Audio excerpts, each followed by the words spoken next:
दिल्ली के अध्यादेश को लेकर जो संसद में बहस हुई, इसमें सरकार की तरफ से जो पक्ष रखा गया वो कहा गया कि हमेशा से दिल्ली को ऐसा, चूंकि ज़्यादातर हिस्से पर केंद्र सरकार के ऑफिसेज, अंतर्राष्ट्रीय जो राजदूत है और तमाम अंतर्राष्ट्रीय संस्थाओं के ऑफिसेज है, तो दिल्ली को ऐसी छूट नहीं दे सकती। और केंद्र सरकार का हमेशा से एक ऊपरी हाथ रहा है और इसलिए यह अध्यादेश लाया जाना जरूरी है।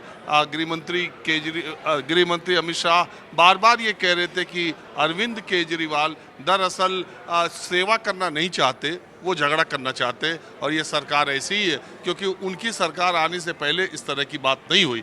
दूसरी तरफ से इस विधेयक का विरोध करने वाले लोगों ने कहा कि देश एक फेडरल स्ट्रक्चर है, अगर चुनाव हो रहा है, एक चुनी हुई सरकार अगर अधिकारियों से काम नहीं ले पाएगी, ट्रांसफ़र पोस्टिंग नहीं कर पाएगी, 239A जो संविधान में संशोधन केंद्र सरकार ने कहा कि केंद्र सरकार को ताकत देता है, संसद को ये ताकत देता है कि वो कानून बनाए। और जो लोग विरोध में बोल रहे थे उन्होंने कहा ऐसा नहीं है, सुप्रीम कोर्ट की संवैधानिक पीठ ने जो फैसला दिया वो सही है। बहरहाल ये गर्मा गर्म बहस दोनों तरफ से होती रही और केजरीवाल पर हमले भी होते रहे और इसको बार बार 2024 के विपक्षी गठबंधन इंडिया से भी जोड़ने की कोशिश बीजेपी के नेताओं ने की। तो दिल्ली का चर्चा 2024 के चुनाव की। मैं कुछ और लोगों के साथ हूँ ये जानने के लिए कि ये दिल्ली के बिल पर, अध्यादेश पर लोग क्या सोचते हैं कि केजरीवाल सही या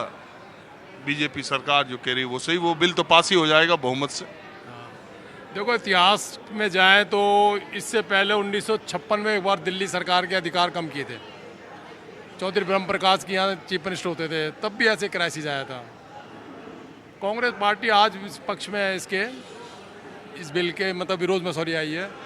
अगर पुराना इतिहास देखें तो कहीं ना कहीं जब कांग्रेस सरकार राव साहब के टाइम में जब विधानसभा दी थी तो कोई विशेष अधिकार दिए गए थे। दिल्ली को विशेष अधिकार तो होने ही चाहिए। ये पार्टी से अलग हट के कह रहा हूँ मैं, क्योंकि होता क्या है कि दिल्ली है ना विशेष है और यहाँ पर है ना क्राइसिस है, बहुत सारी एजेंसी काम करती हैं, तो सेंटर को पावर तो यहाँ पर होनी चाहिए मेरे हिसाब से। तो ये है। आपको ये लगता है कि जो केजरीवाल कह रहे हैं, लेकिन एक बात बताइए, तो फिर आप सरकार चुनवाते हैं, अगर मान लो वो सरकार उसके कहने पर अधिकारी ना हो और वो केंद्र सरकार के इशारे पर काम करे, तो चुनी हुई सरकार अपने घोषणा को, अपने वायदों को कैसे पूरा कर पाएगी? सर, ये मैं बनाया 1956 में भी हुई थी। गुरमेल सिंह की सरकार ले आए थे पंडित जवाहरलाल नेहरू। यही ब्रह्म प्रकाश ने बोल दिया था मीटिंग के अंदर, जो आप कह रहे हो ना अधिकार की लड़ाई होती है, तो हमारे ग्रेड चेंज कर दिया था उस टाइम भी। और 10 साल दिल्ली बिगर विधानसभा रही है। फिर मेट्रोपॉलिटन काउंसिल 1967 में दी थी इन्होंने, आपको ध्यान हो, वो रही। फिर नगर पालिका वो म्यूनिसिपल उसमें आ गया और फिर लंबे चल गई। फिर लास्ट में दिल्ली के लोगों ने डिमांड करी विधानसभा चाहिए 1988 के, फिर 1993 तक फिर 5 साल विधानसभा नहीं रही। फिर नरसिम्हा राव जी ने विधानसभा दी 93 में दी। अब एक सवाल उठता है कि जब बीजेपी विरोध में थी, विपक्ष में थी, तब दिल्ली के हर चुनाव में दिल्ली को पूर्ण राज्य का दर्जा दिलाएंगे, दिल्ली को पूर्ण राज्य का दर्जा दिलाएंगे।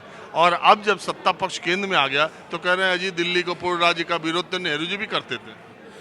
होता क्या है सर, सत्ता विपक्ष में अलग अलग सोच और समझ होती है। जब विरोधी सत्ता में आते हैं, वास्तविकता के नज़दीक जाते हैं, उन्हें एहसास होता है कि गलत सही क्या है। सत्ता में रहने के बाद और सत्ता के विरोध में राजनीति डिफरेंट टाइप हो जाती है। अच्छा, एक बात मुझे आप बताइए, गृह मंत्री की ये बात मेरे समझ नहीं आई। उन्होंने कहा कि आपने जो गठबंधन बनाया उस चक्कर में आप समर्थन कर रहे हैं, लेकिन ये बिल पास हो जाएगा तो आपका गठबंधन बनेगा नहीं। मतलब उनका इशारा ये था कि कांग्रेस और केजरीवाल का गठबंधन 24 में होगा नहीं। और फिर उन्होंने बिल चर्चा हो रही थी दिल्ली की। पंजाब भी है सर, पंजाब भी है, 20 सीटें हैं दिल्ली और पंजाब की जो मिला के 20 सीटें बैठ जाती हैं। 20 सीटें बैठ जाती है, 8 कांग्रेस के पास है, 7 बीजेपी के पास है आज की तारीख में। तो जरूरी है गठबंधन, तो जरूरी है। अच्छा हुआ है जो कुछ हुआ है। गठबंधन हो जाएगा? नहीं, लगभग तय ही है, अब तो मान के चलना चाहिए। और आपको ये भी लगता है कि ये गठबंधन बीजेपी को टक्कर दे पाए? नुकसान करेगा बीजेपी को, पूरा नुकसान करेगा। बीजेपी इससे बचना चाहती है, हर हाल में चाहती है गठबंधन ना हो, क्योंकि दिल्ली का वोटर मानसिक तौर से कांग्रेसी है।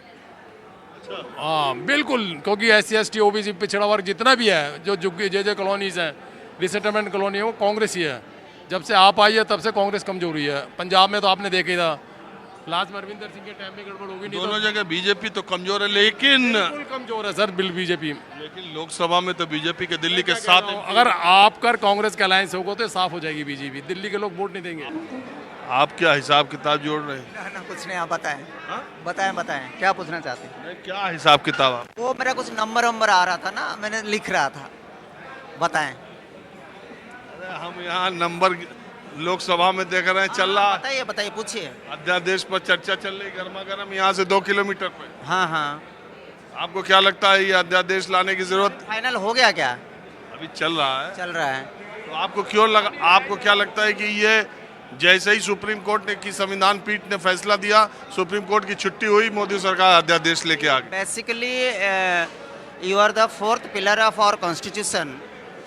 As per norms, you are asking us questions. But the question is, as per democratical values, if Supreme Court somehow अरे हिंदी बोले महाराज जी। जो सुप्रीम कोर्ट ने एक बार डिसाइड कर दिया, उसको चैलेंज करने के लिए ज़रूरत क्या थी? उसको चैलेंज करने के लिए ज़रूरत नहीं थी। जब सुप्रीम कोर्ट को चैलेंज कर रहे हो तो उसी हिसाब से आप अपना जो मतभेद बता रहे हो और जो चीज़ करने के लिए जा रहे हो, वो सुप्रीम कोर्ट फिर दोबारा जाएंगे। एक बात बताइए, आप तो ऐसी बात कर रहे हैं कि हिंदुस्तान के इतिहास में और हिंदुस्तान आज़ादी के बाद मोदी सरकार केवल एक अध्यादेश लेके आई है सुप्रीम कोर्ट के फैसले को पलटने के लिए। इसके पहले की सरकारों ने नहीं पलटा शाहबानों में सुप्रीम कोर्ट के फैसले को। मान के चलिए कि आप किसी के खिलाफ सुप्रीम कोर्ट ने एक चीज़ देने के बाद भी दोबारा जा रहे हो ना, पार्लियामेंट के अंदर जो बहस हो रही है। आपको लगता क्या है कि इस मसले पर केजरीवाल सही बोल रहे हैं या सरकार सही बोल रही है? देखो, ये तो बहुमत की सरकार है, उनके पास बहुमत है और राज्यसभा में भी सेटिंग हो ही गई है। YSR उनके साथ आ गए, बीजू जनता दल आ गए। YSR is different issue. वो सब लोग आगे पास हो जाएगा राज्यसभा में। तो पास हो जाएगा तो क्या हो जाएगा? पास हो जाने के बाद भी आपके जो कोई भी ट्रांसफ़र और पोस्टिंग जो मैटर आएगा, फिर वही LG साहब और चीफ मिनिस्टर साहब बैठेंगे, दोनों बैठ के ही डिसाइड होगा। उस वक्त कोई LG साहब अकेले थोड़ी कर देंगे, ऐसे नहीं हो पाएगा। अच्छा, ये 24 के चुनाव चीफ मिनिस्टर पोस्ट क्यों क्रिएट किया गया? वही तो मैं भी 2024 के चुनाव को लेके आप क्या सोच रहे हैं? नहीं, उसके बारे में कोई कमेंट नहीं। Before that no comment. नहीं, उस आपने अभी अध्यादेश के बारे में बोला, अध्यादेश के बारे में क्वेश्चन किया। एक बात सुन, डबलिंग डबलिंग नहीं, हाँ। अध्यादेश पे चर्चा हो रही थी, गृह मंत्री खुद वो ले गए 2024 के चुनाव पे कि मोदी जी आप लोग सब मिल जाओ, मोदी जी फिर आएंगे। कोई बात नहीं, आप you are planning to fix one question, that's why I am answering for one questions. नहीं, ये बात मैं तो कह रहा हूँ ना कि जहाँ चर्चा बिल पे हो रही थी वहाँ 24 का चुनाव की चर्चा हो। वो कहने को कोई भी कुछ कह दे। नहीं तो इसमें आपको बोल देने में कंजूसी क्या है? कंजूसी कुछ नहीं है। जब उसकी कोई चीज़ मुझे दिख नहीं रहा है, मैं क्यों बोल दूँ? अभी आप पूछेंगे बारिश आने वाला क्या? 10 को लग रहा है बारिश आने वाला, तो बादल रहेगा तो आप कह देंगे कि आ भी सकती है। मैं 10 के साथ क्यों सहमत हो जाऊँ? बारिश जब आएगा टोटल। अरे महाराज जी, ये बताइए हाँ। कि ये इंडिया जो बना इसका कुछ असर दिखेगा? ना, आप एक क्वेश्चन के बाद दूसरा क्वेश्चन, दूसरे तीसरे। तेरे के ऐसे आदमी से भेंट हो जाए तो बड़ा मुश्किल हो जाए। आपका कुछ विचार? चलिए, अब मैं थोड़ा दूसरी जगह चलता हूँ।